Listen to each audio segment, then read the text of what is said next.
Scenic Route was released in 2013, and this was directed by, if I'm pronouncing this correctly, Kevin Goetz and Michael Goetz, so brothers, and it was written by Kyle Gillen.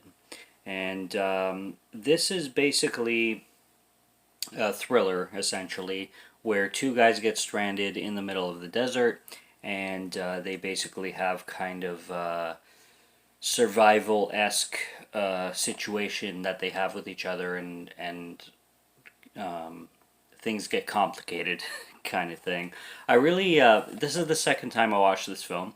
This is a really good film, and I like this lenticular cover. So if you can see, it changes when you turn it around, and I always like my slipcovers. So basically, what we have happening here is these guys are taking a road trip and the car breaks down, but it's funny because the guy who's driving purposely broke it down, and throughout the story, this is a spoiler review, so I'm gonna be talking spoilers. And the car breaks down, and then they're both panicking, kind of thing. At least one is panicking, and the other one knows what's going on but is pretending to panic. The first thing that happens is a driver, like a pedestrian, drives by and says, "Hey, you guys, do you need any help?" And they're like, one of them is like, "Yeah, yeah, absolutely. Like, please, can you take me to the nearest town?" kind of thing. And the other guy comes along and he's like, "No, no, no, we don't need any help. We don't need any help. We're fine. I found the wire. I found the wire, and I'm gonna attach it to the. Everything is good from here, basically." And the guy's like, "What the fuck? Are you kidding?" And yeah, it goes from there. And he's like, "I just took out the wire because you know what? I wanted to have a conversation with you. Like, I wanted to spend some bro moment with you. Like, I took out the wire so the car could break down in this desert so I could have like a few half an hour, whatever the fuck, conversation with you because we never talk, dude. We never talk. We never talk back home. We never communicate back home. So you know what? I wanted to take this wire off and just have a moment with you, bro. Just have a moment with you, bro. Like again, like I went off on the capital punishment video. I would, oh my goodness, would I lose my You had to, like, create this whole scandal of going into a desert. We're in a desert. We could die. Oh my.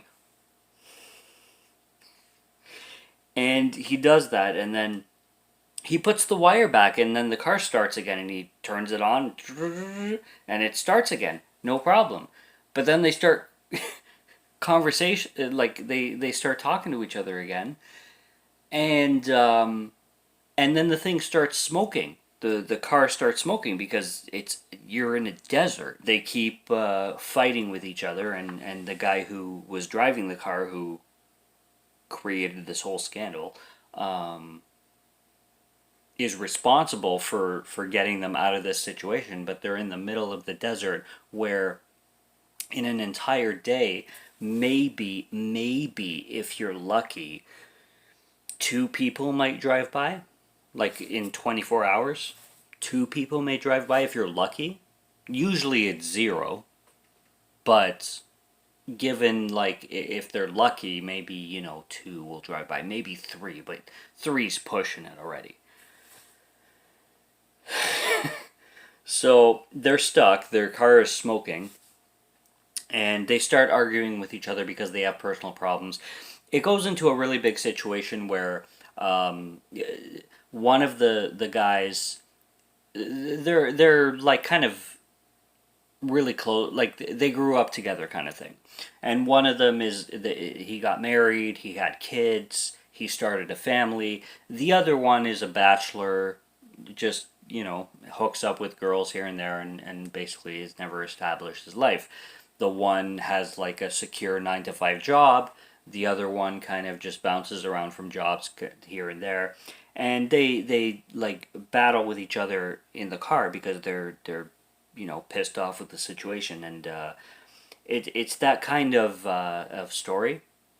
And then you start to realize that the guy who's married, the guy who has a family, is not that faithful, and he had an affair with a woman named Annie, and he starts to kind of open up about that situation, and then the guy who bounces from job to job starts to open up with his situation, like he doesn't want to settle down, and neither of them are wrong, but both of them get in each other's asses, especially because they're stranded in a car kind of thing. And it escalates a lot, and then there's another driver that comes around, and like an older lady, and she stops, and because she sees this truck kind of abandoned, and she just stops, and the guy's like, and by this point they're like dehydrated like crazy, and then Mitchell basically goes to the old lady's like passenger door and tries to open it, and then she just drives off. So this is the second person that came around, and he scared her off, and then like they're stranded again. So it's just a terrifying situation. Forgive me if I'm confusing the two, but I'm pretty sure that's Carter, sorry, and I'm pretty sure that's Mitchell. So Mitchell is the guy who gets the mohawk in the movie, and Carter is the the free bird kind of thing. He's the guy with the family. He's the guy with the free kind of life sort of thing. And it's just basically them at each other's throats, essentially. Eventually, they start drinking like the washer fluid, like to wash the windows because they have nothing else to drink and they're dehydrated as hell. And eventually, this film, there's a third person that comes around too. It starts to get into hallucination territory. And it's really interesting when it happens because they get into a huge fight, and I think it's Mitchell who takes his, because he's on crutches, so he takes a crutch and he hits it against Carter's head, and like basically knocks him out, and it seems like he's dead, but eventually he starts to wake up and everything, and Mitchell digs a hole like to bury Carter like before he realized he was actually alive. So there's a hole buried, and he's ready to bury his friend, but then he realizes he's alive, and then he's like, "Oh my god!" And then Carter sees the hole, and he's like, "You were gonna bury me, man? I don't fucking trust you at all, man!" Like he's holding a knife to his throat and everything. Like it just gets really, really escalated from there on, and the movie ends basically in its climax where an ambulance comes and saves them and brings them back to salvation, to a bigger city. They go to the hospital. They're all bandaged up. They're all saved, kind of thing. But then it starts to get to hallucination territory where Mitchell calls Carter, and he's like, "Do you think that like this is real, or do you think that we're still laying in the desert, hallucinating all this?" And it really ends in a situation where you don't know reality from hallucination, and that's what I find most fascinating about this film, because to me, in my opinion, that's the most terrifying thing that you can possibly think of, is not knowing what's real and what's not real, essentially.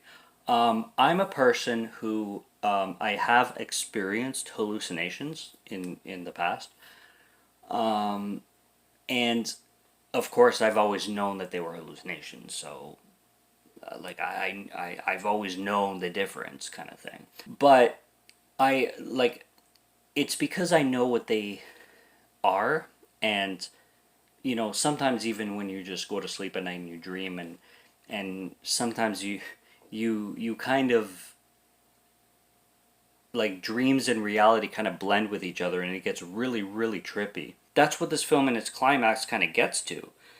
It's like it really questions the viewer and the characters, like, did they get saved, or are they lying in the desert and hallucinating their lives forward because they get back together with their families, but are they? They're hugging their sons and they're hugging their wives, but are they? Did the ambulance actually come? Did he kill the guy? Like, did he, like, when he hit the guy over the head and he was alive again? Was he alive? Or was he, like, did he actually kill them, or kill him, sorry, and just pass out beside his corpse and they just rotted there?